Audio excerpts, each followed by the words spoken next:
Constitucional. Para comentar un poco sobre el tema, con nosotros a esta hora el doctor Pablo Dávila. Doctor Dávila, ¿cómo está usted? Muy buenos días, ¿me escucha a esta hora? Muy buenos días, muchísimas gracias por la invitación y por la entrevista. Doctor, revisando la historia, en el presente siglo me parece que tuvimos dos bicameralidades, o mejor dicho, dos cámaras, la del Senado y, digamos, la legislatura, como se conoce comúnmente. Los abogados expertos en Derecho Constitucional podrían darnos una cátedra del tema, aunque usted también es un experto en el tema. ¿De dónde surge esta posibilidad y bajo qué análisis histórico constitucional usted plantea esta posibilidad de la bicameralidad? Bueno, el Ecuador tiene una tradición jurídica muy importante en lo que se refiere al sistema bicameral y creo que lo que hemos experimentado en los últimos años, particularmente en los últimos 40 años en el Ecuador, todos los bemoles y los conflictos que el país ha testificado dentro del aparato legislativo están anclados precisamente a la unicameralidad. Creo que eso es un dato muy importante porque permite decirles a los ecuatorianos que por más de 4 generaciones hemos testificado un descrédito y un declive absoluto en la representatividad que tiene la Asamblea Nacional. Estos factores están unidos indudablemente a un sistema de una sola Cámara, en el cual ha sido muy fácil que las cuotas de poder político, el tráfico de influencias y los conflictos de intereses primen al momento de tomar las decisiones. Usted ha tenido siempre una Asamblea Nacional capaz de responder, digamos, en bloque y de manera avasalladora a los intereses del presidente de turno, o por otro lado ha tenido una mayoría completamente opuesta y opositora a los intereses de gobierno del Ejecutivo, convirtiéndose en un factor de desestabilidad notorio y claro en una sociedad como la nuestra. Un sistema de 2 cámaras lo que pretende es precisamente solventar este tipo de desequilibrios y crear al interior mismo de un sistema legislativo un balance que permita a una cámara controlar a la otra y viceversa. Las críticas que se suelen hacer al sistema bicameral van anclados a que este proceso de control mutuo puede entorpecer o podría alargar los procedimientos. Nosotros no compartimos esa realidad en la medida en que hemos generado una distribución del cumplimiento de las atribuciones de fiscalización, de legislación en la Asamblea Nacional dentro de este modelo bicameral, pero por último, aunque hubiera ese riesgo de alargar los procedimientos, creo que es un riesgo que bien vale la pena correr si es que paralelamente podemos mejorar la estructura, las condiciones y requisitos para ser asambleísta, que es algo que el Ecuador demanda y los ciudadanos demandan con urgencia. Doctor, para un poco la explicación pedagógica de los televidentes y radioescuchas, esta señal es retransmitida por Radio Pública FM a propósito para todo el país, y que no conocen un poco del derecho constitucional ni de estos conceptos de la administración del Estado desde el punto de vista legislativo. La diferencia entre un Senado y una Cámara de Representantes es que el Senado está por encima de esta Cámara y este Senado lo que hace es ver, digamos, lo macro de la constitución de un país, mientras que la Cámara de Representantes, digamos, legisla o crea nuevos cuerpos legales. Más o menos así sería la figura. Tradicionalmente se ha concebido al Senado como una figura que se encuentra por encima de la Cámara de Representantes. Nosotros en realidad no estamos planteando una estructura jerárquica, estamos generando una estructura de orden complementario, donde tanto Senado como la Cámara de Representantes van a tener atribuciones compartidas, ya sea para la legislación o ya sea para el juicio político. Lo que estoy tratando de indicar es que esencialmente nosotros vamos a tener 2 cámaras capaces de legislar, de compartir atribuciones, pero permitiendo que las 2 puedan ejecutar a la vez un proceso de control en la toma de decisiones para que haya ejecutividad, para que prácticamente se decidan y se constituyan buenos artículos. En materia política, la idea es también que la fiscalización se dé también contando con la participación de ambas cámaras y evitando que haya conflicto de intereses.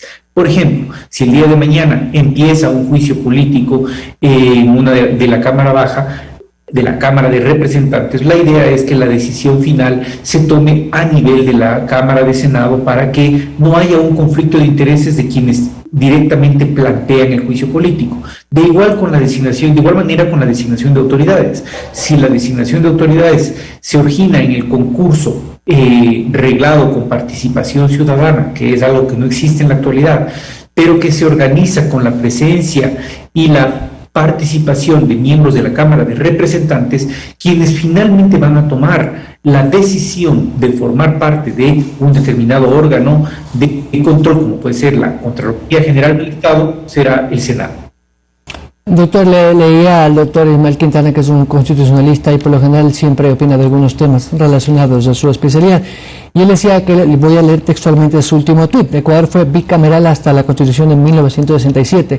Solo en 3 constituciones, 1830, 1851 y 1945, apuntaron al monocameralismo. El debate sobre cuál es el sistema que conviene corresponde al Pleno de la Asamblea y no a una comisión, según el artículo 442 de la Constitución del Ecuador. ¿Qué criterio le merece a usted? ¿Comparte esto? Sí, yo estoy en acuerdo. El debate actualmente debe centrarse en cuál es el rol que debe cumplir la Asamblea Nacional. Pero cuando hablamos de la Asamblea Nacional, nos referimos al Pleno, al total de los 137 asambleístas.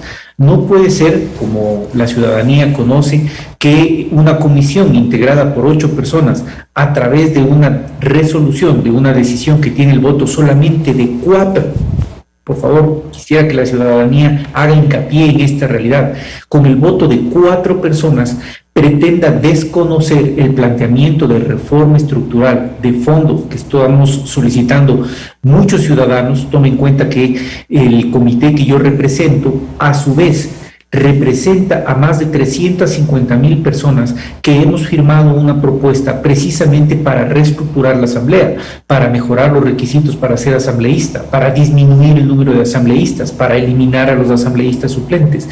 Todo esto son factores relevantes y la comisión que trata este tema, que es la Comisión Ocasional de Enmiendas Constitucionales, consideró que tenía la competencia para eliminar esta propuesta y que pase a conocimiento del Pleno sin la misma.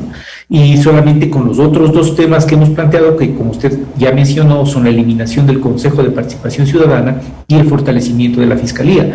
Así que yo concuerdo con el doctor Quintana en la medida que la atribución de mejorar, de discutir, de aprobar ese tema en la Asamblea Nacional le compete al Pleno, no a la Comisión. Doctor, seguramente usted comparte mi criterio un poco personal, pero creo que de muchos ecuatorianos. Una legislatura como la actual, donde casi el 60% de sus integrantes están siendo investigados por actos de corrupción o actos reñidos con la ética, y con los comportamientos que hemos visto de esta última asamblea, que cada vez decepciona más, y creo que lo dicen las encuestas, no lo decimos solamente quienes estamos en la opinión pública, puede tener la legalidad, porque está amparada en las leyes del propio Parlamento, pero quizás carece de legitimidad ante la opinión pública por el desgaste que ha tenido y la falta de credibilidad ante los ciudadanos. Claro, yo considero que lo que usted acaba de mencionar es una reflexión muy importante para los ecuatorianos. Nosotros nos hemos visto sorprendidos por una decisión de la Comisión que pretende indudablemente alterar, afectar el derecho de todas las personas que hemos apoyado esta propuesta para llegar a las urnas y votar.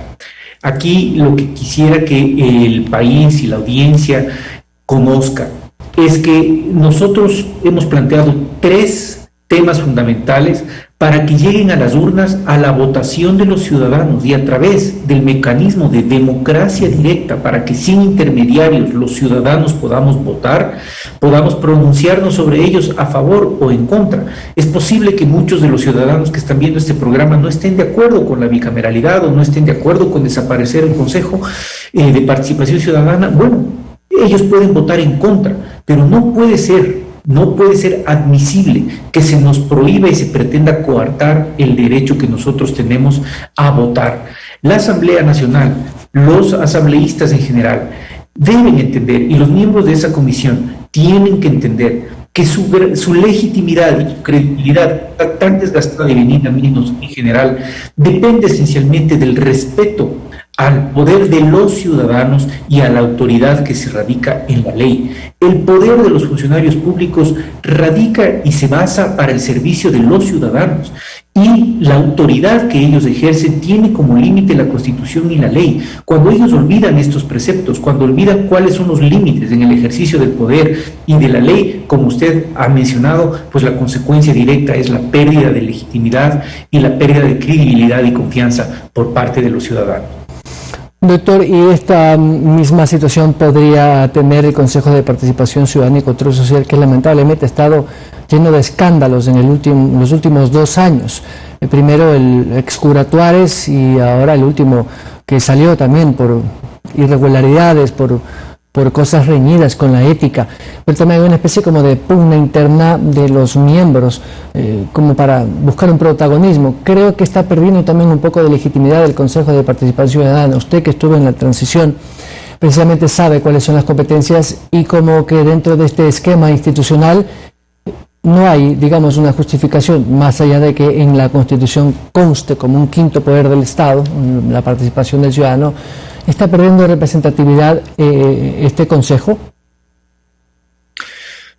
Absolutamente. Yo particularmente soy de la opinión de que el Consejo de Participación Ciudadana fue el órgano que viabilizó el mayor clima de impunidad en el Ecuador, el órgano que permitió nombrar a todas las autoridades de control puestas al servicio del presidente de turno, y que durante 10 años hizo que todas esas personas, autoridades, superintendentes, contralores, procuradores, fiscales, estén al servicio del presidente de turno y no cumplan con su rol precisamente de trabajar en función de los intereses, del control y de la lucha contra la corrupción. Por eso creo que ese órgano tiene que eliminarse. En esencia, lo que dice la Constitución es que el Consejo tiene 3 atribuciones fundamentales. La primera, luchar contra la corrupción; la segunda, promover la participación ciudadana; y la tercera, la designación de autoridades. En lo que es lucha contra la corrupción, creo que hemos visto que el órgano llamado a luchar contra la corrupción durante 10 años permitió la mayor corrupción posible, nunca cumplió su cometido. En cuanto era la promoción de la transparencia, esto es un principio que está consagrado en la Constitución, que nuestra reforma, por cierto, no topa en lo absoluto, donde se aclara que la participación no es de un solo órgano. La participación ciudadana le compete al Estado completo.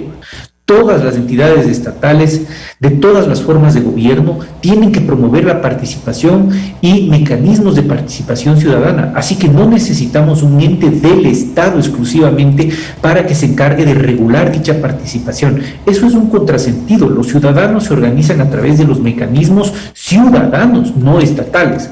Y finalmente, lo único para lo que quedó ese órgano, entonces, si las otras 2 atribuciones nunca se cumplieron, es para designar autoridades. Y en realidad eso fue lo único que hacían, designar autoridades. Esa atribución hay que quitarle, y por tanto, al tener un órgano que no hace nada, lo único responsable es eliminarlo, porque no podemos gastar plata que el Ecuador no tiene, alrededor de $12 millones al año, para un órgano que no sirve en lo absoluto. Doctor, gracias por su espacio y por sus reflexiones sobre la importancia de mantener o no este sistema legislativo actual, que lamentablemente se ha desprestigiado solo, y por supuesto ver esta realidad de que el Consejo de Participación Ciudadana, que tampoco ha demostrado ser un instrumento de participación ciudadana, pueda ser eliminado de este sistema que tenemos de administración del Estado. Muy gentil, doctor Ávila. Un gusto y gracias a usted.